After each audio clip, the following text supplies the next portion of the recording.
We are very focused on the activities of our lives, the things that we're a part of, the things that we engage in. And where I see that there may be a gap is translating that activity to what was the impact of that thing.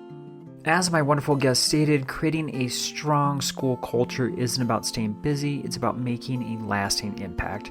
In this episode, I'm joined by Dr. Samuel Nix, author of 6 Steps to a Strong School Culture, to explore how leaders can shift their mindset, avoid common pitfalls, and implement sustainable change. If you're looking for practical strategies to lead with intention and transform your school, this conversation is for you. Before I get to the discussion with Dr. Nix, I want to share some exciting news. Aspire to Lead was ranked number 2 in Educational Leadership Podcast and number 3 in Leadership Skills Podcast by FeedSpot. If you don't know anything about FeedSpot, they take a whole host of podcast categories and rank them anywhere from top 20 to top 80, and it's a true honor to be recognized alongside so many incredible shows. But this wouldn't be possible without you and this amazing community of listeners. So I truly wanted to say thank you for all of your support over the years. In addition, I wanted to invite you to a free webinar on student mental health and student behavior. On April 29th, I'll be co-hosting this event with Charlie Peck to share practical tools and strategies for supporting student well-being in schools. This is a free registration, and the link will be in the show notes as this is put on through Thriving Educator. At the event, we're going to have 3 special guests. So we'll have Julie Schmidt-Hassan, Mike Sipple Jr., and Herb Monroe. And in attendance, we're going to have anywhere from administrators, district leaders, school counselors, teachers, school social workers, and the whole gamut. So if you're looking for ways to transform mental health within your school and your district, make sure you head over to the link and register as soon as possible. Now, let's head over to the conversation with the inspiring Dr. Samuel Nix. Welcome back, everyone, to Aspire to Lead, where we will be discussing the visions, inspirations, and experiences from top educational leaders. My name is Joshua Stamper, and you can connect with me on Twitter or on Instagram at Joshua_Stamper. All right, welcome back, Aspire to Lead listeners. I'm so excited for our guest today. It's someone who's residing in the space that I was in for over 15 years, and it was great to connect with him, learn more about his journey, all the wonderful things he's doing. He's been in so many different roles. We're going to talk a little bit about that, but then also I wanted to show off his wonderful and brilliant book. It's 6 Steps to a Strong School Culture, and I know everyone's going to learn quite a bit from this conversation. Dr. Samuel Nix, thank you so much for joining me on Aspire to Lead. First, thank you for having me. A pleasure. It's an honor, not just because I'm with you, but with your amazing listeners. You have a following of individuals who are hungry to learn, to grow, to get better. So it is an absolute honor to be here with you. So thank you. Yes, my pleasure. Like I said, I've been looking at my calendar. I had it circled. I can't wait to jump on with Sam today. So will you just share a little bit for our audience to get to know you better about your educational leadership journey? Absolutely. I started off as a U.S. history teacher and a coach, coaching everything, football, basketball, all that stuff. Went on to be an assistant principal at a middle school, went on to be a principal of a middle school in a very large district here in Texas, and then went on to be a high school principal. Very fortunate enough to have experienced a school with extensive challenges, whether that be instructional challenges, behavior challenges. As a middle school principal, my school was the second lowest performing school in the district of about 60,000 students. And within a year or two, we were one of the top 10 in the district. And then at the high school, my school was named actually on CNN for the gang fights. And it was called Agtown Fights is what the actual title was. Anytime you make it to CNN for violence and fights, it's not a good thing. It's not a situation you want to run into, right? And in about 4 years, we were named as one of the top 30 schools in America for closing the achievement gaps. And so just really excited about the opportunity we've had. And then for the past several years, I've had the opportunity to serve as a chief of schools, where I have the privilege of supporting and hiring principals. And I now serve as the chief academic officer for a school district here in Central Texas. And it's just been a pleasure to continue to learn, continue to grow, to continue to support, inspire. That's what we're here to do, much like Aspire to Lead, right? Just to help people be the best they can be as I continue to learn to be the best I can be. Well, this book shows it. I was going through it, and I kept thinking, man, I wish I had this when I first started becoming an administrator. It's literally like a playbook for me to go through, and you've got activity sheets, a plethora of information. It's not a small book. So I'm curious just where the vision came from. Is this purely from your step by step as a leader and saying, hey, I just want to serve other people, I want to give them some guidance, and I'm just wanting to know kind of the behind the curtain, if you will, about this beautiful book? Well, Josh, thank you so much for asking. I think one of the biggest challenges is when you are able to do something at a degree that maybe other people struggle with. And you have to be careful because it's not egotistic. For example, you, Josh, you're a great teacher. And if you're not careful, you'll take for granted that you're a great teacher and think everybody's a great teacher. And why can't everybody just do what I'm able to do? And it's not that you didn't study, and it's not that you didn't apply yourself, and it's not that you didn't do the things that you needed to do to become a great teacher, a great leader, but you are a great leader, and you are a great teacher, and you are a great educator. One of the most difficult things in leadership is transferability.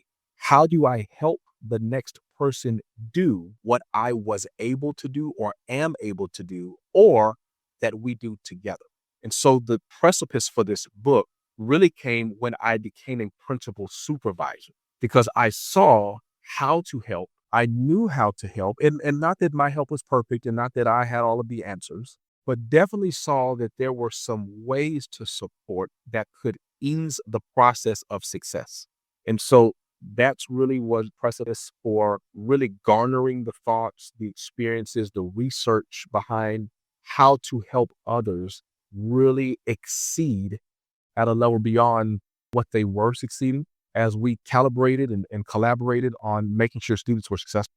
Yeah, and there's a plethora of research in there, which I absolutely love. I'm not to say that I geeked out, but I kind of did, Sam, because you have the research behind what you're talking about, which just gives it a little more oomph to the point. Sometimes people have, I feel or I think this was my experience, but for you, you had both the stories, but also the research to back it, which made it so much more strong. I want to talk about real quick just the emphasis that you had in the book in regards to the importance of focusing on impact rather than activity. I want to know your thought process with that and why you think that mind shift is so important for our leaders. Josh, it's such a great question because I see it as a pervasive problem, especially in education. I have looked at, Josh, I'm going to say this number and I hope that you don't think I'm exaggerating. I've looked at thousands of resumes, whether it be teachers' resumes, assistant principals, whatever the case may be. And majority of resumes focus on activity. A part of this committee, a part of this club, I did this, I attended these professional, whatever the case may be. We are very focused on the activities of our lives, the things that we're a part of, the things that we engage in. And where I see that there may be a gap is translating that activity to what was the impact of that thing. I was a part of a committee, and as a result, we were able to reduce or increase or whatever impact was. In leadership, I see the same trend. We get so caught up in doing the thing that we often lose sight of the impact of the thing. And as a result, we keep doing the thing, even if the thing is not giving us the result that we desire. And so developing a plan, developing a system, developing a way to monitor and measure where we are, how we're doing what we're doing. Are we on track with our key performance indicators for our goals? All of those things play a part in understanding impact. And so I find that majority of the time we are so activity focused that, Josh, I'm going to say this and it may sound crude. Sometimes we don't even know how to measure impact because we get so focused on busyness, activity, and actually, Josh, it's a badge of honor. We've all seen the teacher who gets there early, who leaves late, the leader who works so hard and never sleeps. And that's the leader, right? That guy never stops. But what are they doing? Are they working that hard, having the desired impact, or are they working that hard, getting tired? I just got to a point where I really want to support leaders doing the right work, doing the work that's going to have the greatest degree of impact, not necessarily retired work. That's not having the desire. For sure. Well, and you're modeling that to your staff too. If you're using that as a badge of honor, oh, I work so hard. I'm going to work crazy hours, never see my family, not take care of myself. I mean, you're also then creating a culture for everyone else to see and try to follow in those footsteps. And that's not healthy for anyone. Obviously, the busyness piece, not being effective or efficient as a leader, for sure is a pitfall. I'm curious, what are some other common pitfalls that you've seen within our realm of leadership, and how can we avoid those things? When we're talking about pitfalls, one of the major pitfalls that I see is one of the reasons it's really the major tenet of the book. And that is, I've been in a lot of leadership trainings. I've taken a lot of leadership classes. I've earned a doctorate in leadership, all of these things. And it astounds me how very few courses and trainings and developments there are in teaching leaders how to think. And what I see as one of the biggest pitfalls is that leaders too often try to fix adaptive challenges with technical solutions. And so when we start talking about thinking about a system, thinking about managing and supporting people, understanding people, inspiring and navigating in people, it's innate to some, but to others, there's a gap there because the critical thinking that it takes to understand how to navigate through all that is not something that has been taught in such a way that it is resonated and it's pervasive. All right, let's talk about more about the book. You obviously have a leadership cycle that's constructed here, and I'd love for you to explain how it helps our leaders be more intentional and systematic. And maybe this will also help with the pitfall that you were just talking about. I like to say this every time I talk about this because the research, what inspired me with this was a pilot. So in the book, I talk about the aeronautical decision making, and any pilot that you talk to, they're familiar with this process. And the reason this is so important to me, Josh, is because the most vulnerable you can be, right, is when you're somewhere you're not supposed to be, right? Oh, for And so sure. when you're on an airplane, 30,000 foot in the air, right, that's foreign, right? Something goes wrong, we're not supposed to be there, right? So what happens with pilots is pilots are in a situation where they cannot control certain factors. They can't control turbulence. They can't control weather. They can't control wind. They can't control birds flying into the air. They can't control these things. Yet they're charged with ensuring the safety of everyone that's on that plane. And what's astounding to me is they came up with this aeronautical decision-making metric, if you will. And just by training pilots how to think more intentionally, more strategically, more effectively, there was a 48.2% reduction in human performance errors and a 72.3% performance reduction in accidents related to weather. So I want to say that again, 72% reduction in accidents related to weather, but you can't control weather, but you can't control light. So how in the world is just teaching these pilots how to think more strategically, more intentionally? How does that help reduce something that they have no control over? Using that same premise and that same research, we created the leadership style as a strategic framework of thinking to help leaders with all of the things that are not in their control, but be able to think through, to be able to plan for, to be able to be proactive about, so that they can have a greater degree of outcome when it comes to success, whether it's with their organization, their staff, their students, their personal goals. That's the premise of the leadership cycle that's mentioned in the book. All right, so for our leaders, how do we take that and start to implement that? Especially for those who are feeling overwhelmed by just the day-to-day responsibilities, the business that you were talking about earlier, and taking what these pilots did and actually implement it into their own lives to help with that whole systematic improvement. Well, that's a great question. And the reality is, what I tell leaders all the time, everything that you need to be successful, you already have. Hmm. The challenge is slowing down to do things with quality. And Josh, as you well know, we're a society now where we do everything so quick Yeah. and we are so focused on quantity. I'll substitute quantity with action, that we don't just pause for a second to ensure the quality of the things that we're doing. I'll substitute that for impact. So how do we do that? The book takes us through 6 steps to the leadership cycle. The first step in the leadership cycle is clarifying the mission. And so for those who are feeling overwhelmed, for those who are feeling like, Nix, that sounds good, but I'm good and what I'm doing is good and I'm fine. The challenge with that is that we can always improve. We can always get better. There's something that we can always learn from.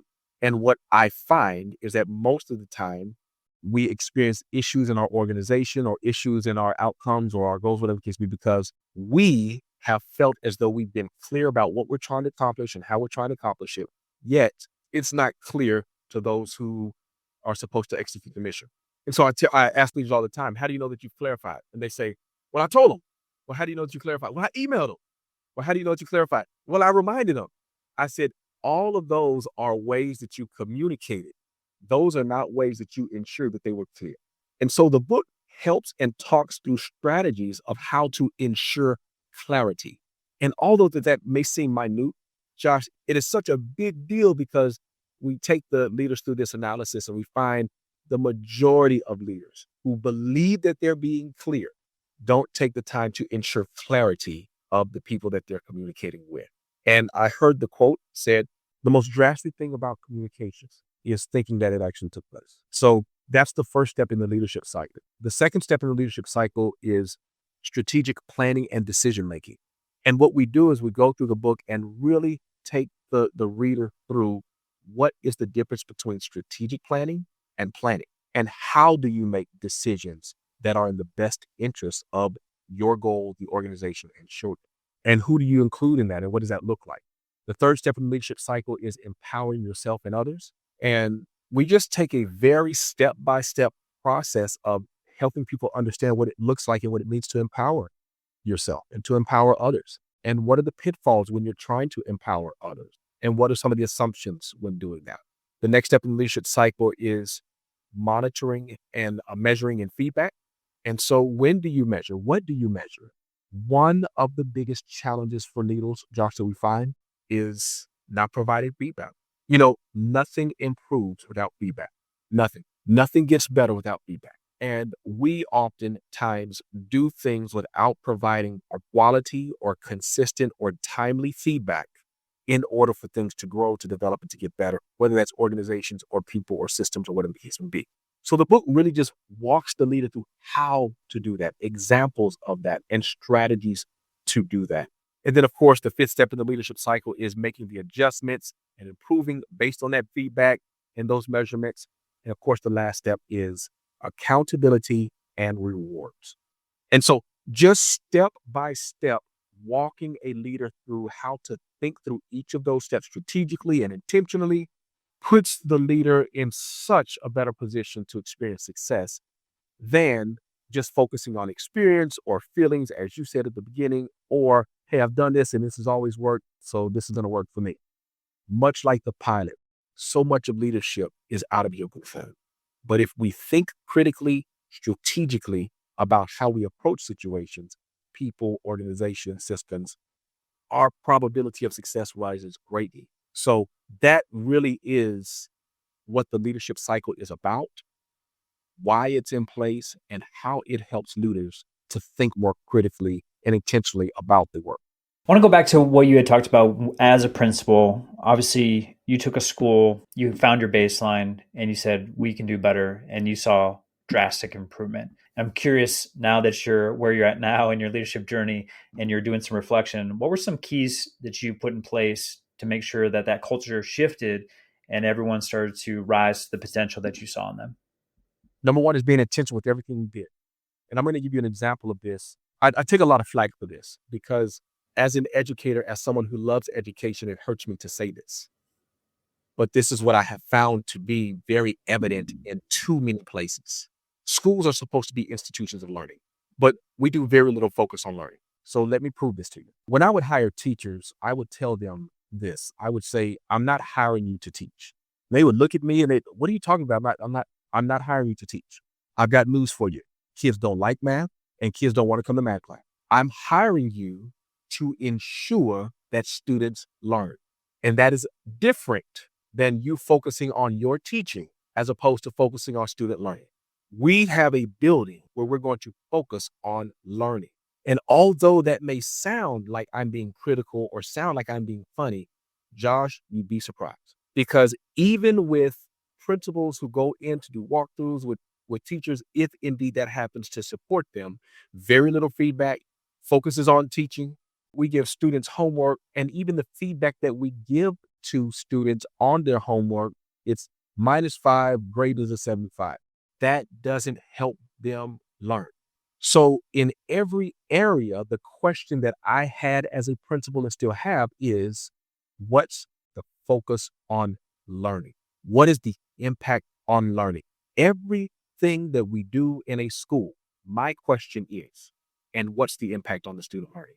Now, I'm going to tell you to the degree that we got. Very few questions that I asked teachers or very few conversations I had with teachers where the end of that conversation wasn't, and what's the impact going to be on learning? Now, Josh, I know that sounds funny. I know it does, but I want you to think about when you ask a student, any student, what they learned today. They're not going to tell you what they learned. They're going to tell you what they did. Yep. And it's pervasive, and it's the culture. So how do we shift a culture? We shift the mindset. How do we shift the mindset? We're consistent. How are we consistent? We're intentional about what we're focused on, how we're focused on it, and everything has to tie back to student learning. The book talks about how to do that as a leader, why it's important as a leader. And the funny thing is the cognitive dissonance that occurs sometimes with leaders, and of course, everything I do is focused on learning, everything I do. And then we go through the analysis, and we look at it and come to find out just how often we're focused on everything except student learning. You talked about communication before and being intentional with just even definitions of words. And we have so many staff members where we just assume as a leader, like everyone has this defined the same way. So when I use this word, we're all on the same page. And then when you come to start digging into it and actually understanding what people believe, that term is very different for very different people. Even what you're talking about, we're here for learning. What does that look like? And going through with your staff, well, tell me, what does that look like for you? And having that lens to make sure that we're all on the same page. It sounds simple, but it's not. To get everybody going in one direction with the same vision, with the same definitions, the same communication moving forward. And I just love what you're talking about, not only with the 6 steps, but what you talked about there, just with having that same mind frame for everybody in the building, going down from the people that we're trying to bring in to our staff as our teachers in the interview process to, our veterans who have been here for a very long time to understand that this is the direction we're going. And that is the true goal, right? Is to get everyone to learn and to grow. Josh, not only is what you're saying so important, the challenge though, going back to the beginning of our conversation, is how. Yeah. Leaders want to. Leaders think that they are. Leaders have a desire. The challenge is the gap between their desire and the practical knowledge of how to get it done. And that's what this book helps to do. Bridge the gap between how do I develop a culture that's focused on student learning versus I think I'm doing it, yet the results aren't showing me that. Bridging that gap with the strategies, with the rubrics, with the activities, with the stories, with everything that a leader needs to be able to turn that theory into reality. Yeah, it's beautiful, man. Again, the book, I'm going to show it for those who are watching on YouTube, 6 Steps to Strong School Culture, a Leadership Cycle for Educational Success. Brilliant resource. I hope everyone grabs a copy. I'm going to have the link in the show notes for folks to pick up.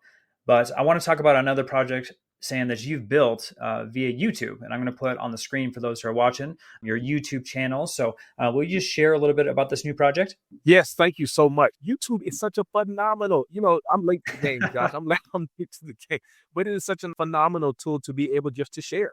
And that's our goal. That's your goal. That's my goal. It's to help. We want to serve. My goal is just to provide resources and information to help those leaders that are hungry, that have a desire, that have a passion to get better, to be better, as I strive to get better and to be better, as you strive to get better and to be better, as we sharpen each other. So the goal of my channel is simple. Help leaders be better leaders. Help leaders achieve their goals. Help leaders through my experience, through my wisdom, through my continual growth with what I've learned, share that with the next person so that we can continue to have an impact on all children. Josh, I'm an advocate for children in Texas. I'm an advocate for children in Colorado. I'm an advocate for children in New York. I want children to be successful. As a result, adults need to be successful. So that's the purpose of the YouTube channel. And thank you so much for sharing that information with your audience. Yeah, for sure. As soon as we get off this conversation, I'm going to go and subscribe myself. So lead through it to succeed. It's the number 2, but I will have that link also in the show notes and on joshtamper.com for folks to click on that. Make sure you're going through, not only watching, giving a like and a subscribe to this wonderful leader. And I want to pick your brain some more, Sam, as far as our new aspiring leaders or our current leaders. If there's something they could do tomorrow or next week to enhance their leadership journey, what would you recommend? What I would say to any aspiring leader, and as you said, what's the next thing that I can do tomorrow?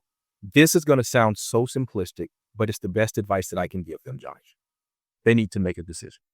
In life, we are a culmination of all of our decisions.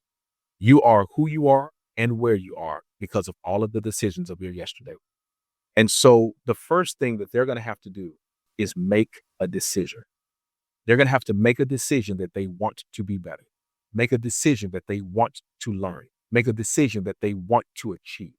Then, once they make the decision, there's a quote that I like, and it says, success is not the result of luck or chance. Success is the result of habits. So if they or whoever wants to do, be, achieve more, we have to make the decision to do so, be resolute about it, and then do one thing one day at a time that is in alignment with that goal, that vision, that dream, that whatever it is. And so it's not so much the telling them what to do, but it is identifying who they want to become and then being very intentional each day at doing one thing, just one thing that is in alignment with reaching that goal. That's the advice that I would have for any aspiring leader, any aspiring person trying to reach any goal. Along with myself, it's number 1, decide to become the person to do the thing. And then number 2, develop the habits that are in alignment with reaching that goal.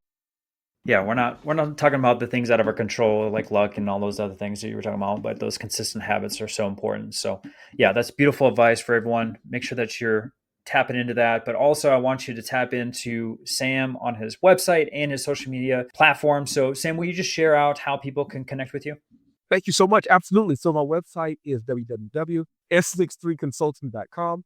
Thank you. And you can reach me on Twitter. Twitter is really where I am most of the time. It's just my name at Samuel Nix on Twitter. I'm also on Facebook at my name as well. And then, of course, YouTube, my YouTube, Lead Through It to Succeed. And so those are just ways to reach.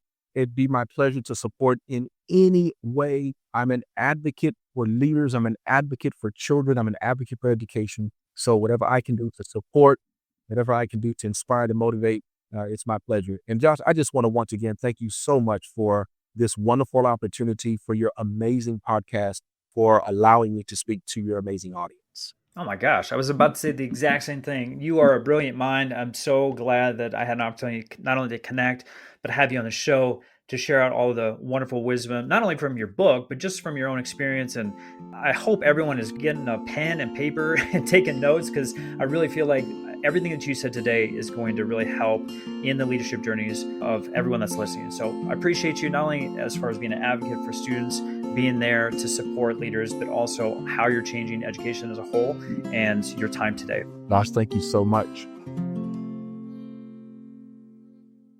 This podcast is a proud member of the Teach Better Podcast Network.